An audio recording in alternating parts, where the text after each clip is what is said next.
सरकारी संस्थान में इंजीनियर का इंटरव्यू देने गया लड़का तो वहां मिलती है 5 साल पहले तलाक जिस पत्नी से हुआ था वही कॉन्ट्रैक्ट बेस पर वहां पर थी और इंटरव्यू ले रही थी। इस मंजर को वो देखता है तो काफी हैरान होता है। वैसे तो वो अपना जो इंटरव्यू है वो एक ही बार में क्लियर कर देता है, लेकिन जो पत्नी इतने दबाव से और इतने रुआब से रहती थी, आखिरकार उसकी हालत ऐसी कैसे हुई कि वो वहां पर आ जाती है। नमस्कार, मैं महक चौधरी आज आपके सामने फिर से एक सच्ची घटना के साथ। इस घटना में एक लड़की जिसका नाम होता है संध्या और लड़का जिसका नाम होता है राजीव। संध्या जो है वो नोएडा की रहने वाली है और लड़का जो है वो गाजियाबाद का रहने वाला है।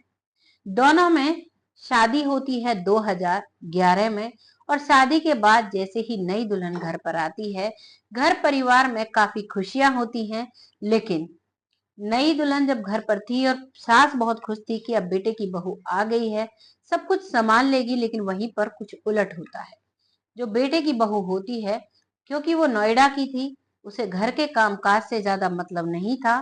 पढ़ी लिखी थी तो ऐसा लगता था कि सब कुछ वैसे ही हो जाता है, मतलब एक गृहस्थी को जो एक बहू संभालती है वैसा उसका कोई भी रोल नहीं था।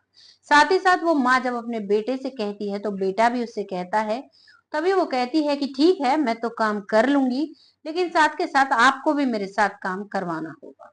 जैसे इस बात को राजीव सुनता है तो राजीव कहता है कि मैं तो मर्द हूँ, मैं घर के कामों को कैसे कर सकता हूँ, तुम्हें जो करना है तुम करो। और अब इसी बात को लेकर पत्नी जो है वो बात बात पर ये सोचती कि मेरा पति तो मेरी साइड ही नहीं लेगा, और सास जो है उसे ऐसा लगता कि सारा काम बहू ही कर लेगी। ऐसे कुछ घर में ऐसे हालात पैदा हो जाते हैं कि ना ही तो वो बहू उसमें रह पाती है और ना ही वो सास उसे झेल पाती है।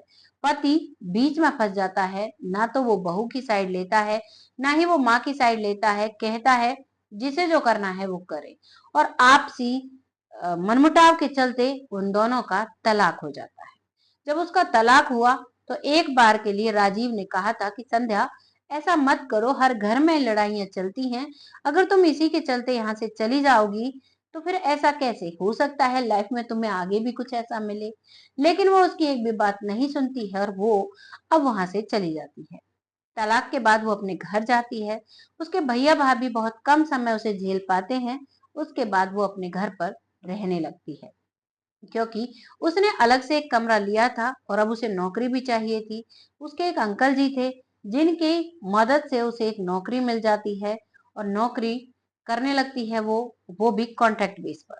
कॉन्ट्रैक्ट बेस पर नौकरी जब करती है तो वहीं पर इंटरव्यू देने के लिए राजीव आता है, क्योंकि राजीव बहुत पढ़ा लिखा था और जैसे ही उसका पत्नी से तलाक होता है तो वो पढ़ाई में और लग जाता है और एक अच्छी तैयारी कर कर इंजीनियरिंग के लिए तैयारी करता है। और वहां पर उसका पहले इंटरव्यू में ही उसका सब कुछ क्रैक हो जाता है, पास हो जाता है और उसे नौकरी मिल जाती है। अब संध्या जो थी वो देख चुकी थी कि ये तो एक ही बार में पास हो गया और इसे नौकरी भी मिल गई, और मेरे पास क्या है, कुछ भी नहीं। संध्या आज भी मंगलसूत्र और मांग में सिंदूर भरा करती थी, क्योंकि प्यार तो वो राजीव से ही करती थी और घर के मनमुटाव की वजह से उसे छोड़ने पर मजबूर हो जाती है। यही सिलसिला लगातार उस परिवार में चलता रहा। उन सब चीजों के चलते वो इतनी परेशान हो चुकी थी कि उसे मजबूरन राजीव से दूर रहना पड़ रहा था। अब जब उसे नौकरी मिल चुकी थी तो राजीव के वो पांव पकड़ लेती है। कहती है मैं तुम्हारे बगैर नहीं रह सकती, बहुत समय मैंने तुम्हारे बगैर काटा है, मुझे माफ कर दो, जो भी गलती थी मेरी थी, जैसे भी रखोगे मैं उसी घर में रह लूंगी। राजीव कहता है कि माँ से बात करूंगा तब बताऊंगा। वहां से वो चला जाता है। जाने के बाद अपनी माँ से बताता है कि मुझे वहां पर संध्या मिली थी, वहां पर नौकरी कर रही थी, उसी ने मेरा इंटरव्यू लिया था और मेरी नौकरी लग चुकी है। संध्या कहती है इसी घर में वापस आने के लिए क्या मैं उसे ले आऊं। तो उसकी माँ कहती है ठीक है बेटा, उसे ले आओ, सारी गलती उसी की नहीं थी, कुछ हमारी भी गलती थी, हम उसे नहीं समझ पाए। और संध्या से जाकर अब राजीव एक पार्क में मिलता है और उससे कहता है कि तैयार हो जाओ, तुम्हें अपने घर चलना है। और जो संध्या है वो राजी खुशी राजीव के साथ चलती है और हंसी खुशी अब अपने परिवार में है। ये थी कहानी संध्या और राजीव की। आपको कैसी लगी कमेंट सेक्शन में जरूर बताना। बहुत जल्द फिर आती हूँ ऐसी ही एक सच्ची घटना के साथ। तब तक के लिए जय हिंद, जय भारत।